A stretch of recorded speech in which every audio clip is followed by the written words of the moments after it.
I closed out a match today with a run of 71. This is after an opponent miss. This is my starting point. And I'm just going to let this video run. I'm not going to stop it. We'll just let it go and I'll just make some comments. This was just this afternoon, so some of it might be fresh in my mind. Here I'm just trying to draw back to get a shot on the 9 or the 3 to open up this cluster. No position here. I am going to hit this pretty hard and try and get them open. Well, not all that hard, but I did try and hit it pretty hard. This 11-7 combo is dead wired, so I've got that at some point.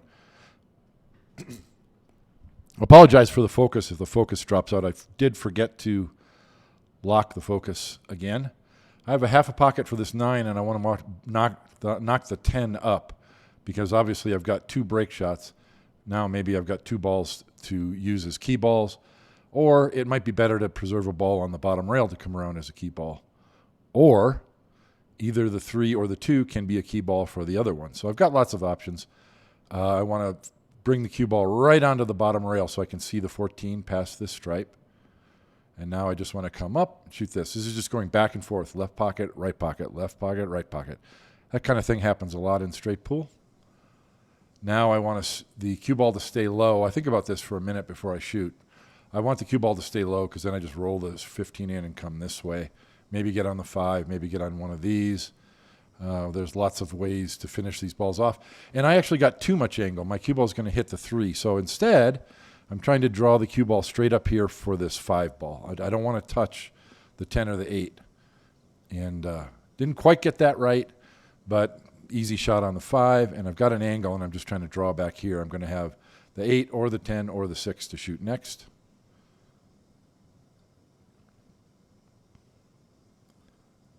So now I'm going to walk around and take a look. Does the 10 pass the 3? And it does. So I want to stun this forward. And it used to be I would roll this ball, and then the cue ball stops way over here, and then you don't want to shoot the 10 because it's blind trying to get it past the 3. So you gotta elevate and go ahead and stroke this ball so you get the cue ball right. So now there's a lot of ways to go here. Obviously, the 2 or the 3 are both good break shots, and I'm 6'5", so I don't care about shooting the 3 ball. But the way this ended up, I'm going to check my angle. I want to be just below the pocket line for the 6, and then I can slide my cue ball here for the 2 ball break shot. That's a good break shot for a right-hander. Not that it matters to me all that much because I'm so tall, but I do prefer it on the right side because I can make a more normal stance. On the right side of the table, my body's up against this rail. You can tell that I'm finally getting used to the speed control of the table because if I wasn't, I would have drawn the cue ball and it would have stopped up here, and that's the way to ensure that you get an angle. But I'm starting to feel more comfortable and in tune, so I went ahead. Here's the parallel line. Well, I'm just inside of the parallel line. So this cue ball is going to have a lot of velocity on it. And you can just go ahead and stroke this with a straight high ball. You want to aim really high on the cue ball. Get some good forward rotation on that cue ball. And then just laser in on that aim point and yeah, just hit it. Notice my cue ball backed up and then it hooked forward and hit another ball. Keeps the cue ball under control almost every time. Here I just want to draw up here for the 7. I want to get rid of the 1 and the 7. That opens up the pocket for all these. This is okay. I think about this for a second. All the balls are open. The only thing that's not open is these 2. And all 4 of these balls here go into this pocket. So right now I'm just trying to bring the cue ball between the 9 and the 5 up here. So I have these shots over into the right-hand pocket. And if I bump the 5, which I do, that's fantastic. Because now this is a break ball. This is a potential key ball. And this is a key ball too. So now my attention turns to this side of the table. The 12 ball does not pass the 9. So I need to get the cue ball over here above the 12 to shoot the 9. So I'm thinking about that. So the shot I just shot was to separate the 8 and the 10. And I hit the 10 too thin. I would have loved to have hit it fuller, and I would have had a shot on one of those balls. As it is, I'm okay. This is another one of those shots where, you don't want to miss it, but you got to stroke this ball. You got to go ahead and, get some velocity on it. to get the cue ball to move so the cue ball is safe. From here, I can shoot the 11, the 6, the 4, anything. If you just try and finesse that ball in, your cue ball stops here, and all you have is a back cut on the 8. So you got lots of options. And that's the reason why I'm choosing the 6 ball at this time. Because a soft draw, 2 rails, the cue ball is going to come up, and I'll be able to see the 9 past the 12. So once again, what do I want to do? Because I can leave the cue ball on the rail, or I can shoot the 9 and bounce the cue ball up. Now, some people might bounce it up because then it's easy to shoot the 12 and let the cue ball come up this way, and you have all these shots into this corner pocket. I don't remember what I do. Okay, I'll lay it on the rail. So now I'm probably going to go forward with a lot of spin to bring it up. I don't know. I don't like that. Let's see what I do. I'm not sure what I do here. Yeah, I thought about this pretty good. I think I'm okay with the cue ball hitting the 3, but a lot of right spin on this ball. You want that cue ball to take, ooh. Wow, I hit the 12, not the 3. Yikes. Oh, I remember this. So now I'm a very slight angle on the 3 ball up in this corner, and I need to stun forward because I want a shot on the 15. And the reason why is I see the end pattern, and it's 15, come up here for the 8 in the side, and then the 4. The 4 leads naturally to the 1. You roll forward from the 1, get an angle to bounce off the rail for the break shot. Does that make sense? A lot of the times this ball isn't here, and so this is your key ball. Diagonally from the key ball is over here, so that's your K2. But in this case, I've got an extra ball, so you use this ball you make this the K2, and this is the key ball. But the pattern is the same. You want to shoot the balls in the center of the table and high on the table, and leave the ball that's diagonal from your key ball or your K2. I hope that made sense. But that type of pattern comes up a lot. In fact, it does come up again in this run, and I think it might even be the next rack. So I went and checked my angle. Here's the line to the pocket. I want to be below, on this side of that line so that it's real easy to just float up here. Don't want to be straight on that 9. You want a little angle. You don't need a lot. This is perfect. Here's the parallel line to the rail. I want to be just inside of it if I can. Yeah, real easy to hold that ball on the inside. So, ideal break shot. Once again, real good inside angle, straight high on the cue ball. Just laser focus on hitting this center pocket, and don't be afraid. Take a real smooth, slow backstroke and let her rip. Let the big dog hunt. No, let the big dog eat. Or hunt, whichever you want.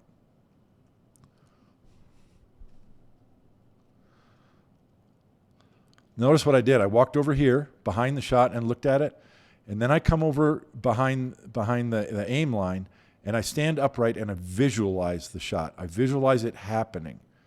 And when I've got it, when I've seen it successfully happen, then I enter the shot directly onto the shot line. That's going to increase your chances a lot. Kind of unfortunate that there's no balls ended up on the bottom rail, but I hit that a ton. I want to draw the cue ball over here and hit that 4 because that opens that up. And now every single ball on the table is open. 2 break shots. See that? And key ball or K2, key ball or K2. So these 4 balls stay to the end of the rack. And so now the decision becomes, do I eliminate these lower table balls and go up table, or do I shoot the up table balls first and go down? I chose to shoot the up table balls because eventually I'm going to want to get position on this 12 or whatever that stripe is into this pocket, so then I can shoot the 1 into this pocket and get a shot on K2 and bounce off the rail for my key ball. So this was just bringing the cue ball up to center table so I have a shot on one of these balls and can clear the upper table. So make sure you get an angle on the 8, and the cue ball comes here naturally for the 2 in the side. Okay. And I've got too much. I'm not straight. I got a little bit of angle, so I want to bring the cue ball this way. I'm actually trying to come far enough so I get real close to straight in on the 9 up here, because then it's 9, 5, 10, 1. And that's kind of climbing down the ladder. So I kind of understroked that. I mean, it's still a good shot, but now I can't shoot a hold shot. I've got to go to the rail and out. And I don't want to do that. So think about this for a while, and I can shoot the stripe or the 5.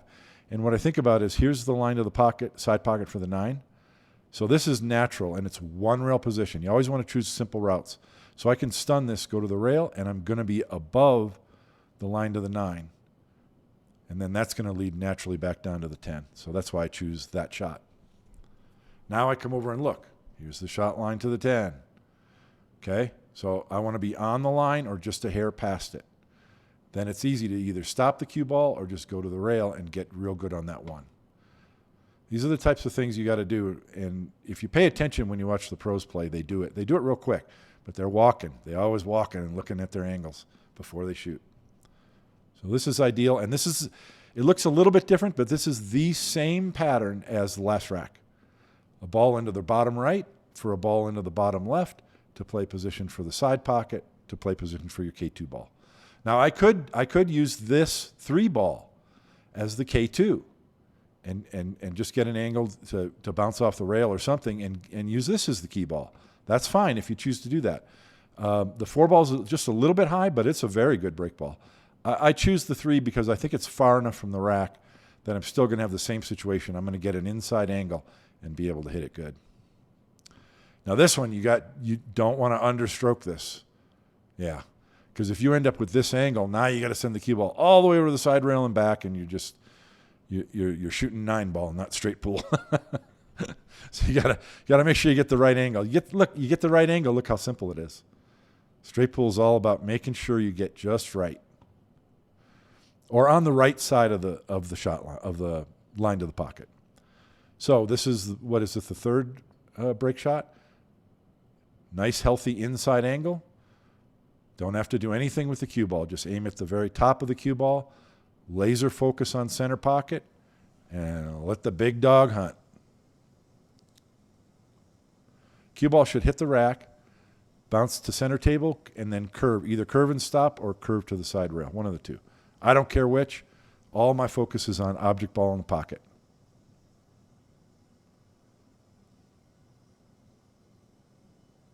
Oh, it went to the bottom rail that time. Okay, well, it fooled me. But this is fine. And notice I'm not giving the balls a chance to cluster. I don't have that situation where there's 6 balls remaining in the rack area. And that's what that inside angle on the break shot does for you. I remember this shot. I'm coming right here for this 8. Because I need to get on the 14. The 7 doesn't go. So I'm using the 8 to get on the 14. The 8's on the rail. It's not a useful ball anyway.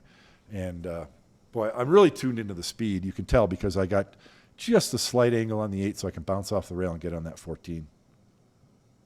Just like that. Now you can choose to play the 7, just kind of slide the cue ball a little bit and play the 7 next.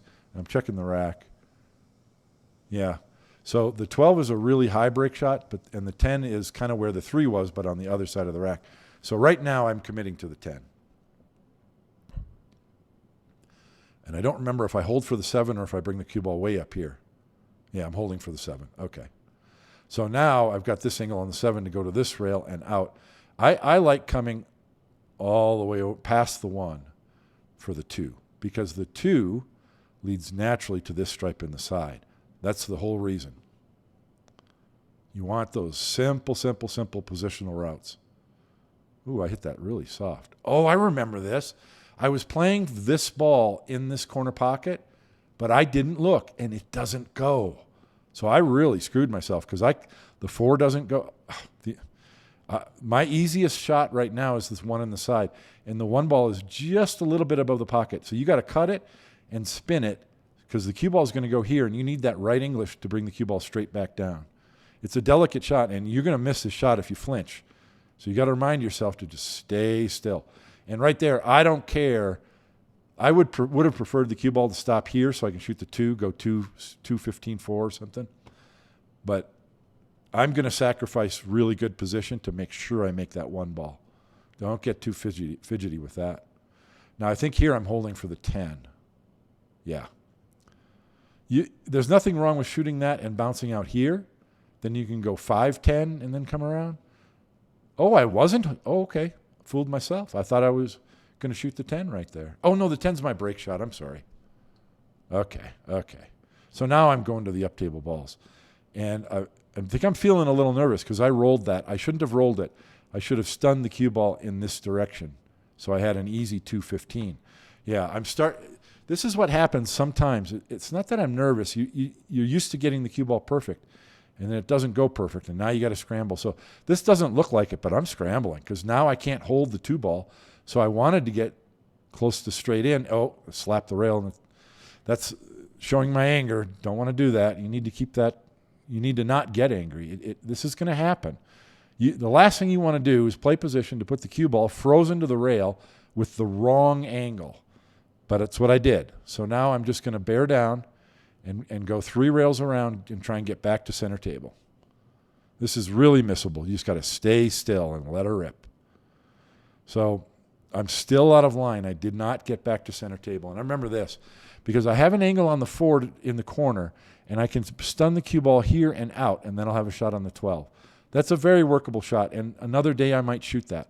But I have a slight angle on this 12, and what I was thinking about is I've got to hit this hard, but I can go 2 rails, center table. Now I have a shot on this ball back this way or this one there in the side.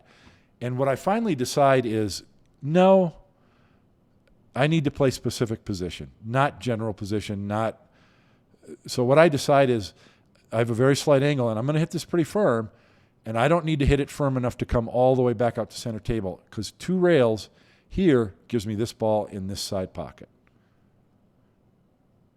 See? So rather than trying to pound it and get it all the way back out center table, I'm not going to miss the ball. Just play it with some control. And so now I want to get straight in. Obviously, I'm scrambling at the end of the rack. Very non-traditional end pattern. I let the cue ball get away from me. And notice I let the cue ball get away from me when I shot that 5-ball on the side. That was like 6 shots ago. It's hard to recover, man. I know the pros do it in 1 shot, but it took me. I never recovered this rack. And so now I rolled the cue ball too far. So at first I was thinking about power draw and spin to here, and then let the cue ball spin with lots of right English out to here. But I decided to take the simpler route and just let the cue ball slide to the bottom rail with right spin and try and come back up like that. Simpler route is always going to be better. So real good. I shot that real well. Too much spin, and it's very hard to judge. But I'm happy with this, even though this is a very sharp back cut. I would have preferred the cue ball here for sure, or even here. But okay, this is going to be a powerful break shot. And this one's deceiving. It looks like this is another high ball, but this break shot with a high ball scratches too much. It'll hit the 9 or hit the 9 and then the 8 and scratch. You need to draw the ball. You need to hit low on the cue ball. And once you've made that decision, you need to practice this to get used to it, because when else are you going to cut this ball with low on the cue ball? So you need to practice this. But once you get used to it, it's the same as a high ball shot. You're just locating your tip at the bottom instead of the top. And then it all becomes laser focus on that aim point. Don't undercut it. And hit it a ton. My cue ball drew straight off the rack up to this side rail. And it can go a variety of different ways. But the last thing you want to do is underhit it, and then you don't stroke smoothly through, and then you undercut the ball. You got to just let it go. So now I'm choosing what I think is the easiest shot, because a stop shot puts me on this 3 in the side. And that's the whole reason that I can shoot this shot without having to play any position. Just make the ball. Like, I could have shot the 4, but now I got to worry about coming this way and scratching in the side and all kinds of stuff. Take your easiest positional route, especially when you're feeling the pressure. So this was rolling forward. I'm going to go ahead and get the up table balls. So the 5 leads to the 4. I want to be on this side of the 4, because then it's easy to go this way to get the 15 in the side, and then I can get these 2 balls. Make sense? So it's clearing this part of the table. Those balls are going to be gone. And I don't think the 7 ball is far enough out for a break shot. I think I check it in a minute. Oh, this is the last rack. Yeah, I remember it now. So I hit that shot right there, a little bit timid because I'm below the 15. I wanted to be straight in so I could get on this ball much easier, but it's still okay. Roll forward a little bit. So I've got barely enough angle, but I've got enough to bounce off the rail, get straight in on the 8. I'd like to have an angle so I can come this way with the cue ball and accomplish something. So I don't necessarily want to be dead straight in. I don't think I checked the 7 ball yet, did I? Maybe I do it. No, I haven't done it yet. I think I'm committing to the 6 as the break shot already. I don't remember when I take a look, but right now I'm coming over. I'm just coming over here to shoot this stripe next because that clears the pocket for all these balls over here.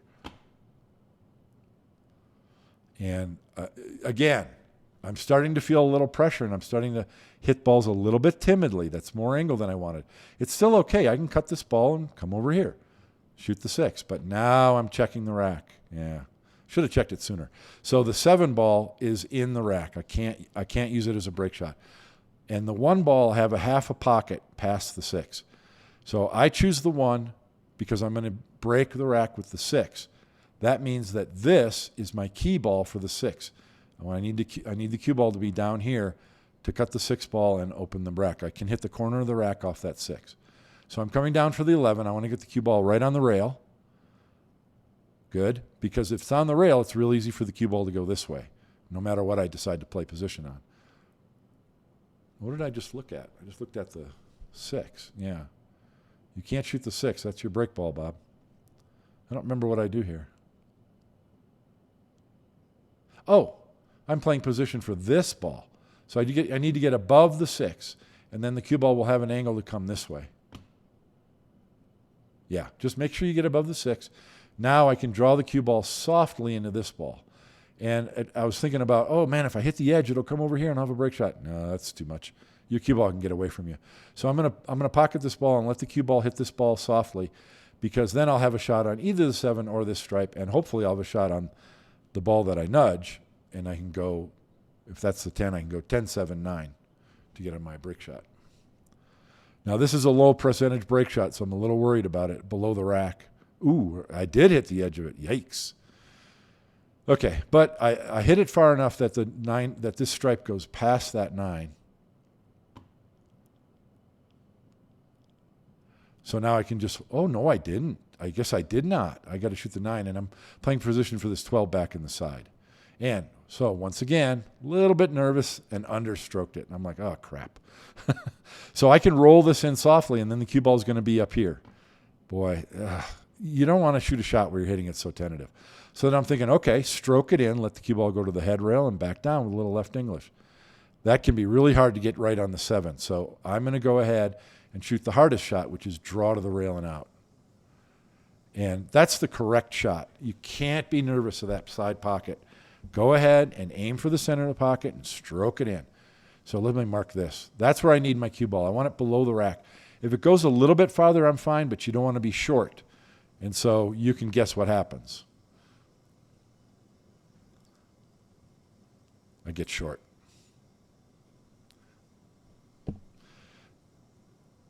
Ugh. This is the hard part about keeping a run going. When you've run 3 or 4 racks, you want to keep it going. My opponent is offering to rack for me, and I'm wondering if he's gonna rack it high so I can see the 6 ball past the corner of the rack. Kind of like people were accusing John Schmidt in Calgary of doing. He's gonna try his best to rack it correctly, but high enough where I can see the 6 maybe. He does his best, but I still can see. I can't see the 6. I'm hooked. I didn't get my position. I needed the cue ball down here. This is the difference. 2 inches, folks. 2 inches is the difference. You want to know why you don't run 100? You only get 50? 2 inches is why. You got to get the cue ball right. Straight pool is about cue ball position. You really got to take your time, look at your angles, plan, and then execute with authority to get that cue ball where you need it.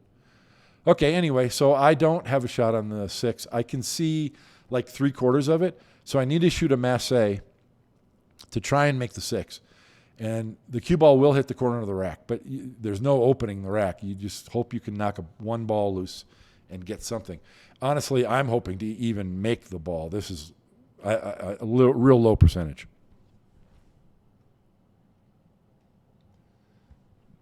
This is the most ideal situation you can you imagine. Now, the 1 and the cue ball are lined up to here. So I need to cut the 1 ball just a little, but I don't want the cue ball to go behind the 12 because I keep the cue ball right here. I can open the rack with that 10. I'm like, all right, I got a chance. All I got to do is cinch this, and I'm using a little bit of spin. And I shot it right into the rail and did not let the cue ball go forward to here. It was a touchy shot. And now we're talking about it. Now I'm going to pause the screen because here's the lesson on this shot. I just got through 2 difficult racks where I was kind of out of line a little bit. I just made a difficult masse shot, which I'm not a favorite to make. The correct course of action is to walk over to your chair and get a drink of water. Take 2 or 3 deep breaths. Look at the balls from over there, over in your chair or at your chair. Then grab your chalk and walk back over here and look side to side, survey it. I'm talking about the 1 ball shot before I shot it. And just calm yourself and make a firm decision. I did not make a firm decision because I could have either stunned the cue ball forward or rolled the cue ball into the 12, hoping to knock the 12 this way softly and the cue ball this way. And that way I could have got a shot on the 10 as well. But the reason why I wasn't successful, I think, I may be overthinking it, but probably why I wasn't successful is I didn't take the time to gather myself. And I've noticed this too. You watch Thorsten Hohmann, he'll run 3, 4, 5, 6 racks, and then he'll be in a tough spot. And he takes his time and studies it and makes a real good decision and then makes a real good execution of the shot. And that's how you link 4, 5, 6 racks with another 4, 5, 6 racks on the other side and get a nice long run. So that's the lesson for me. Regardless, I think that was a great run. I'm very happy to have pulled off a 71. And tomorrow's another day. Try to do it again. Thanks for watching.